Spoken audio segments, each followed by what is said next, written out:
bem-vindo a Conversas Cristãs, onde nós comentamos os assuntos do dia em termos de mídia, do ponto de vista cristão e bíblico. Estado de emergência é aquilo que estamos a viver em Portugal já há alguns dias e é também aquilo que se está a viver em muitos países do mundo, predominantemente aqui na Europa, mas também já vários países de outros continentes estão a estabelecer isto. E a questão que tem andado no ar tem sido muito esta pergunta. Devemos ou não ter este estado de emergência? Devíamos ou não estar a fazer com que as pessoas realmente deixassem de trabalhar e estivessem em isolamento social na sua maioria? Os estudos e aquilo que tem sido discutido do ponto de vista da infectologia e da epidemiologia, os especialistas em saúde pública, têm em princípio duas grandes correntes neste momento. Nós não temos certezas absolutas por uma razão simples. Estamos a lidar com um vírus novo e ainda não temos as respostas todas. Olhamos muito para a China no sentido de tentar perceber o que é que está a acontecer lá, porque os números foram tão significativos que lá é onde nós podemos ter realmente a noção mais completa do que se passa. Mas neste momento, por exemplo, já há mais infectados nos Estados Unidos do que aquilo que apareceu na China. Os resultados da China neste momento, passado já algum tempo de recuperação, podemos dizer assim, ainda não terminado o problema, porque não acabou, mas temos valores na casa dos 92% até agora de recuperação, o que é muito significativo e importante para trazer alguma tranquilidade à população de um modo geral. As duas linhas de trabalho que têm surgido são as seguintes. Uma, aquela que tem sido adotada aqui em Portugal e na Europa de modo geral, que diz respeito ao isolamento social, ou seja, todas as pessoas deverão estar em quarentena, digamos assim, ou seja, tentar fazer uma quarentena nacional o máximo possível, manter apenas o trabalho daqueles que são realmente essenciais e estas pessoas, ao se deslocarem, procurarem manter a distância. As empresas que estão a trabalhar com grupos pequenos, estão a separar os grupos para que, se houver algum problema, não haja necessidade de fechar a empresa, mas apenas se isole ou se fique em quarentena o grupo pequeno de trabalho.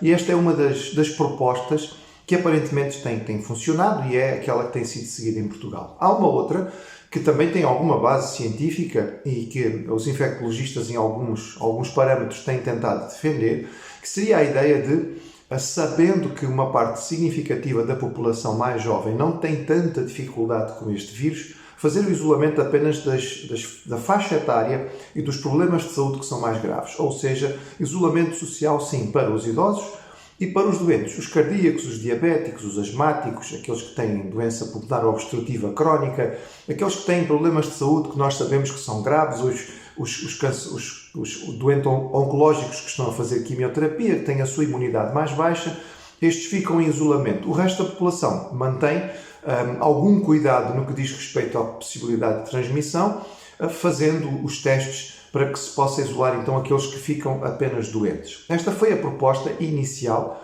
tentada pelo Reino Unido. Durou pouco tempo, talvez a pressão política tenha sido muito grande. É também a proposta em algumas regiões dos Estados Unidos da América, tem sido a proposta seguida, ou pelo menos a tentativa de seguir pelo Governo Federal do Brasil. Enfim, repito, nós não temos ainda certezas absolutas sobre aquilo que realmente vai acontecer. A China está agora saindo do problema e à medida que a China for começando a abrir é que nós vamos conseguir perceber se realmente funcionou, no sentido de que de facto diminuiu muito a contaminação.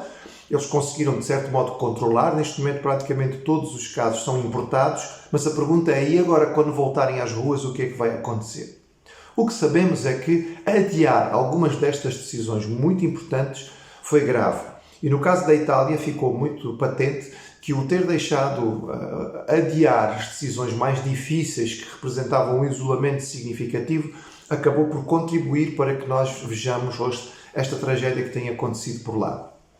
Trata-se de um problema humano muito comum, a procrastinação, ou seja, deixar para depois uma decisão, deixar para depois algo que nós achamos que devemos fazer ou que fica claro que deve ser feito e nós não fazemos imediatamente. E, de facto, o ser humano vive muito de procrastinar. Este é um problema praticamente universal. Se existe uma ideia que é não deixe para amanhã o que pode fazer hoje, é porque a nossa tendência humana é não faça hoje aquilo que pode deixar para amanhã. E, infelizmente, esta é a posição que a grande maioria das pessoas segue. O que é que nós normalmente não procrastinamos? Nós normalmente não deixamos para amanhã uma resposta dura, uma palavra pesada, um desaforo que nós não suportamos. Nós normalmente não deixamos para depois uma crítica, não é? Uma palavra dura a respeito de alguma coisa que nós não concordamos.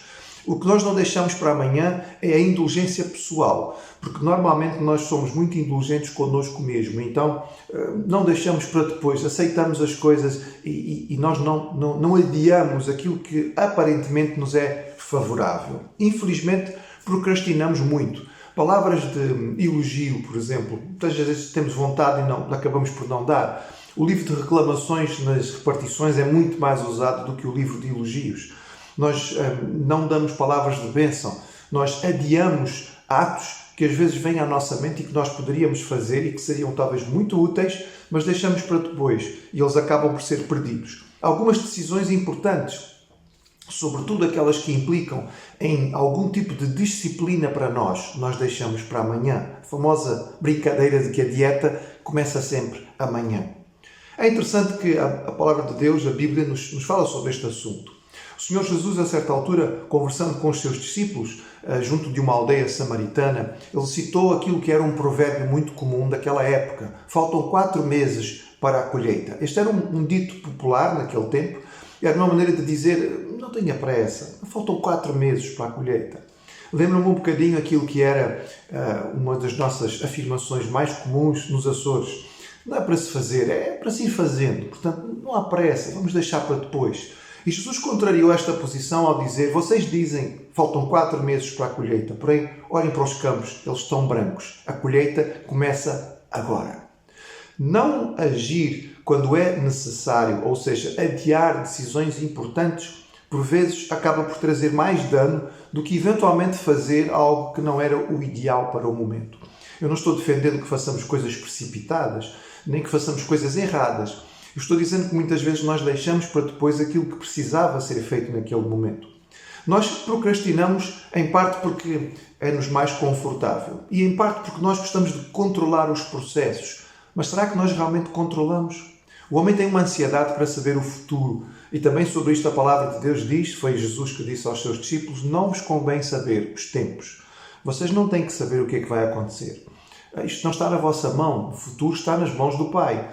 É Deus que tem o futuro nas suas mãos e, portanto, vocês têm que saber o que é que vocês têm que fazer agora. E Jesus deu instruções muito práticas aos discípulos. Vocês não têm que saber o que vai acontecer. Agora vocês vão para Jerusalém e agora vocês vão esperar ser cheios do Espírito Santo. E isto é o que vocês têm que fazer exatamente neste momento. Eu fui criado por uma mãe que repetia com muita frequência um versículo bíblico que diz: o que vier à tua mão para fazer, faz-o conforme as tuas forças. Algumas pessoas, talvez uma parte significativa daqueles que estão a viver neste momento em quarentena por causa do estado de emergência, estão a colocar a sua vida numa espécie de stand-by. É como se a vida tivesse sido pendurada no varal, não é? Da varanda, enquanto nós esperamos que as coisas voltem àquilo que nós chamamos de normal. É como se a nossa vida tivesse este botãozinho que as máquinas têm hoje em dia de stand-by, de fica parado ali para a gente ver o que é que vai acontecer. Eu queria lhe dizer, meu amigo, minha amiga, meu irmão, minha irmã que está assistindo, e agradeço por estar a acompanhar-nos, nós não temos condições de colocar a nossa vida em stand-by. Aquelas horas e aqueles dias que está a viver hoje, talvez numa situação de mais isolamento, não vão se repetir. Este dia de hoje é um dia único, você não vai tê-lo novamente. E nós não sabemos o que o amanhã vai nos trazer. Nós temos que saber aproveitar as oportunidades da maneira que elas vêm à nossa mão e fazer deste tempo um tempo de bênção. Isolamento social, sim, mas não deixe de fazer aquilo que precisa fazer. Não deixe de procurar dizer às pessoas aquilo que é de bom que você pode dizer. Não deixe de ser a bênção que você pode ser para a vida de muita gente. Não deixe de se voluntariar se isto é uma possibilidade que está à sua disposição. Não deixe de agir de acordo com aquilo que é a sua responsabilidade. Nós podemos estar em tempo de estado de emergência. Pode ser até que estejamos limitados a uma quarentena em casa. Isso não significa que a nossa vida parou. E deixar para depois as responsabilidades, o ato de disciplina que nós precisamos tomar, não. É para hoje, não é para amanhã. Se você já percebeu que é algo que você precisa, então comece a fazê-lo já.